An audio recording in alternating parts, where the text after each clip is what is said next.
Now, the G20 summit in South Africa is currently underway, and there has been a strong declaration that has been made, and it was agreed upon with or without the USA, right? I mean, the USA was supposed to be part of this in the last minutes, but they withdrew, citing that, look, South Africa is talking too much, and look, it's fine, they won't come. But in terms of opposing the declaration, it looks like they won't be doing that, as they withdrew that, I think, on Thursday this week, which that, my dear friends, shows us that, look, things will go smoothly, because there are quite or so many world leaders that are right now in South Africa, in Johannesburg, sitting down and discussing the G20 or on this G20 summit. But before we dig deep, just listen to the video by our President of South Africa, Ramaphosa. I won't play it all, but I'll just play some sections. You just hear what he had to say on his, when he was officially opening the G20 summit of 2025. Now, in discussions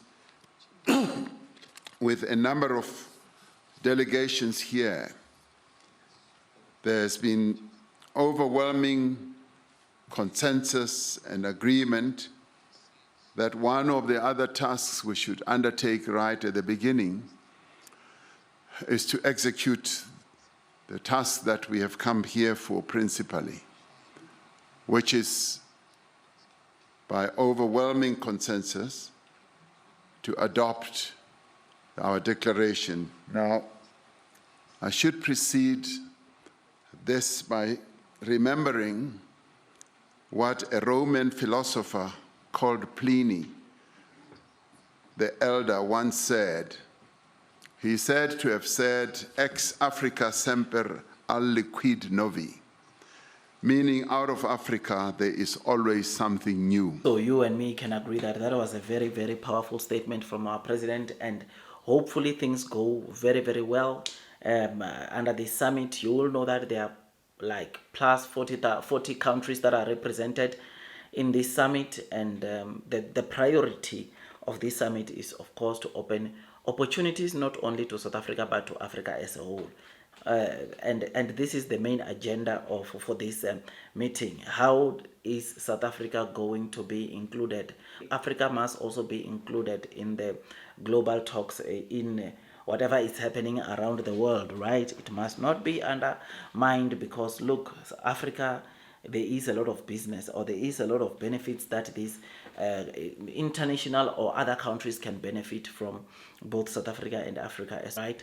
Now, one of the reasons that the international leaders have been saying or stresses during the week was, obviously they highlighted something very important, and that is the intra-Africa trade. They said that that is a very also critical thing that needs to happen in Africa, where the inter-Africa trade, in terms of the amount it generates, it needs to grow. There needs to be some serious policy adjustments that enable us to trade within each other without putting tariffs. These tariffs that sometimes you find that someone from Namibia, someone from Botswana, before they sell their stuff here, there are tariffs imposed onto the goods. There is a lot that needs to be done or worked around that, because I'm telling you, charity begins at home. We need to start, of course, interacting with each other, importing, exporting goods amongst ourselves. And I'm telling you, Africa will be much stronger, because each and every country has got its own strength or something that they are very good at. And if we really work together, we can make Africa a very great continent that obviously it will be the promised land to many countries outside of Africa. So there is a lot that still needs to be done, and some of the leaders were highlighting, or this is one of the things that they highlighted. So the summit, like I said, it started today. It's supposed to end tomorrow, and we saw quite a number of leaders. Brazil president, we saw India being represented, we saw Turkey, we saw Australia, we saw all the others, Canada. There was just so many. China, Russia, so many countries are represented, except for the United States of America, who highlighted that, look, they're not going to come and partake onto this, but I guess they were expecting other countries to also back down and not come to South Africa to attend this summit, which they were proven to be wrong, because it is only them that is not in South Africa. All the other countries have either sent their president or their leaders, or a representative to represent the countries on this G20 summit that is currently here in South Africa, currently underway as I'm doing this video. Remember, this is the first time a summit like this has been hosted, or it is being hosted on an African soil, which is something that is very, very good, and it shows us that, look, it is possible that in the future we could see a lot of changes here in Africa. Hopefully this summit opens so many opportunities, being it creating jobs, being it bringing massive investments onto South Africa, so that our economy can continue growing. It is important that our economy continues growing, because the reason why America bullies not just us but many countries is because they know very well their economy is very, very strong.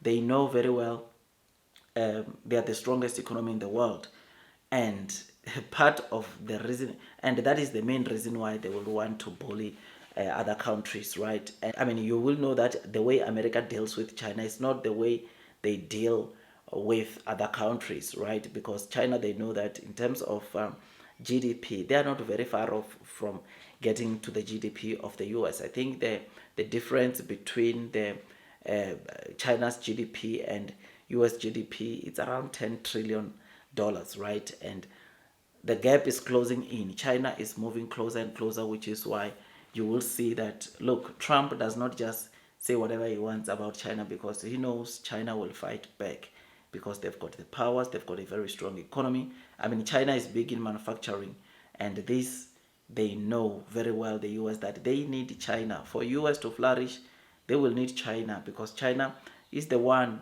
country that is supplying best quality magnets, not just to, obviously, other countries, but also to the United States of America.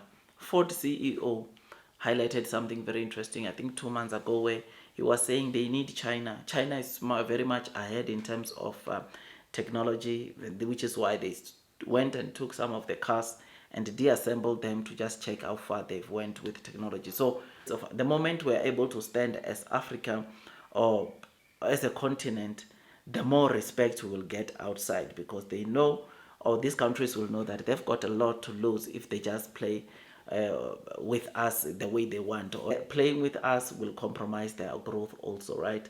Because Africa is big in minerals. I mean, that is not even up for conversation or discussion. We know the minerals are very much in demand, and Africa is one of the places where you'll find lots and lots of minerals, which is something that is great, something that is very, very exciting, and it gives me the confidence that, look, things will open up. For as much as we have these minerals, we will continue seeing these countries coming to invest, these countries wanting to get something out of our minerals. And guess what? The agreement will be these countries coming to open probably their companies, or imparting knowledge into our local guys, at the same time being rewarded by what we can offer, which one of the things is obviously the minerals that we have, right? So yeah, man, it is underway, the G20 summit. I mean, you will see some of the pictures here. This is the picture of our president and also Minister Ronald Lamola, and of course our deputy president. This is the photo. It's so amazing. I'm excited to see this kind of event taking place in an African soil for the very first time. Hopefully everything goes well. Hopefully we can get to see the opportunities like I was explaining. But anyways, I don't want to make this video too long. Like, share, subscribe, hit or click that notification bell, because it takes me some time to create content like this, and all I ask from you is to give it a thumbs up, is to subscribe, is to hit or click that notification bell, so that you are able to be notified by YouTube every time I drop a new one. I will see you on the next one, though. That is all from me, and God bless you all.